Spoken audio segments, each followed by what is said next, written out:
Yorana,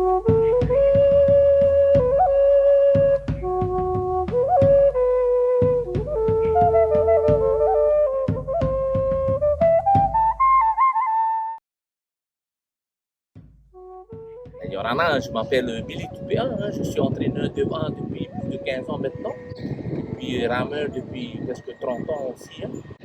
Puis je suis entraîneur du club de Mataya Hoy, je suis situé sur Mataya, et nous avons des jeunes enfants, hein, on démarre de la catégorie Benjamin jusqu'à Junior. Ça fait plus de 30 ans, hein, en tous les cas, qu'on s'occupe un peu des jeunes. Hein. Et puis, c'est vrai, c'est pas mon travail. Moi, je suis carreleur de métier. Hein. J'ai une petite entreprise de carrelage, de carreleur. Et entre-temps, je m'occupe aussi des jeunes. Hein.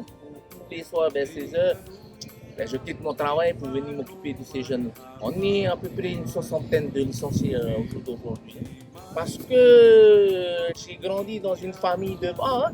Mon papa, maintenant mon frère aussi, et puis moi j'ai pris la relève. On était déjà entouré de jeunes. Et puis c'est pour les situer aussi dans le monde du sport, pour éviter de traîner un peu sur la route, hein, et puis d'avoir des mauvaises fréquentations. Avant, les enfants, ils écoutaient bien, hein, à chaque fois que tu leur parles, ils t'écoutent. Hein. Aujourd'hui, les enfants sont un peu plus difficiles. Hein. Le monde est passé un peu dans le moderne. C'est difficile de se faire écouter par ces enfants. Hein. Notre travail, c'est de les apprendre encore ce que nous avons appris avant. Hein. Déjà, c'est un sport typique polynésien. Hein. Il y a la culture, on veut garder aussi notre culture. Et puis, moi, j'aimerais bien que tous les jeunes se dirigent vers ce sport-là, que ce sport-là ne s'arrête pas. Hein. Le VA, c'est quelque chose, ça fait partie de la vie. À l'époque, le VA servait à se déplacer, aller à la pêche. C'était un moyen de locomotion, le VA, à l'époque. Hein.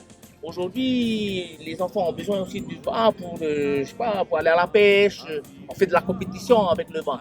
On fait beaucoup de déplacements aussi hein, dans d'autres pays. Hein. Puis ça donne la chance aussi à un enfant de découvrir autre chose par le biais du VA. Ça apprend aussi aux enfants d'être forts mentalement et d'avoir un physique bien bâti. Un enfant qui fait du A, forcément, il va automatiquement avoir des abdominaux, des pectoraux et puis un physique exemplaire, on va dire. J'ai organisé la descente hein, et on va dire une balade Teva Aotearoa l'année dernière, le 20 mars 2021, l'année dernière.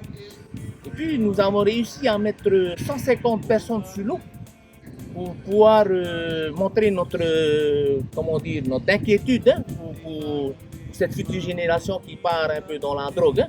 La fédération thaïsienne de VA, suite à cette manifestation, oui, il y en a eu d'autres aussi, hein, mais ça a beaucoup changé quand même le monde du VA. Hein. On peut dire que pratiquement 75% des courses aujourd'hui, il y a des tests anti-stupéfiants. Hein. Alors ça met un peu le rameur en doute aussi. Et il y en a beaucoup qui ont arrêté de la drogue aussi. Et puis on refait ça cette année, le 26 septembre 2022, là, dans 2-3 mois à peu près. Et j'appelle ça bah, et drogue ne rament pas ensemble. Hein. J'informe quand même les enfants quand je vois qu'ils sont dedans. J'amène un peu le petit message qui fait mouche un peu. Hein. Le 24 septembre 2022, le prochain Teva Aotearoa, j'ai pensé faire une journée avec les collèges, tout ce qui est école, les collèges, les lycées, parce que ma femme elle travaille dans l'éducation et elle me dit même à 11 ans, les enfants commencent déjà à toucher de la drogue à cet âge-là, hein? Ils sont en 6e. Alors c'est pour ça que je me suis dit, on va réunir tous les collèges, tous les lycées et on va faire une journée non-drogue ce jour-là. Uniquement, on part sur la jeunesse, hein? On va emmener le message sur cette jeunesse. Il y a beaucoup de choses à faire hein, s'il fallait détailler tout. Mais moi, je voulais rester dans le monde du bas. Hein. J'aimerais bien avoir une deuxième, comment on va dire, déplacer un peu le... Il y a la fédération thaïsienne, un bureau de fédération thaïsienne de bas sur propriété. J'aimerais bien avoir aussi un autre sur Tere Amano, on va dire. Hein. Comme ça, nous, on n'a pas à se déplacer pour amener nos licences, surtout quand on fait les licences pour nos enfants. On se tape 90 km quand même pour aller là-bas. Des fois, on attend et puis c'est fermé, on est obligé de revenir. Si on peut monter ça sur Terre Amano, ça va être le top, hein, et ça va nous faciliter aussi parce que la plupart des licenciés aussi sont plus dans cette zone-là, hein, surtout la jeunesse. Hein, et aussi tout ce qui est marin, tout ce qui est, par exemple, une formation des jeunes au niveau de la planche sous-marine parce que des risques dans ce sport-là. Enfin, moi, j'aimerais bien qu'on fait une structure marine sur Terre Yaman.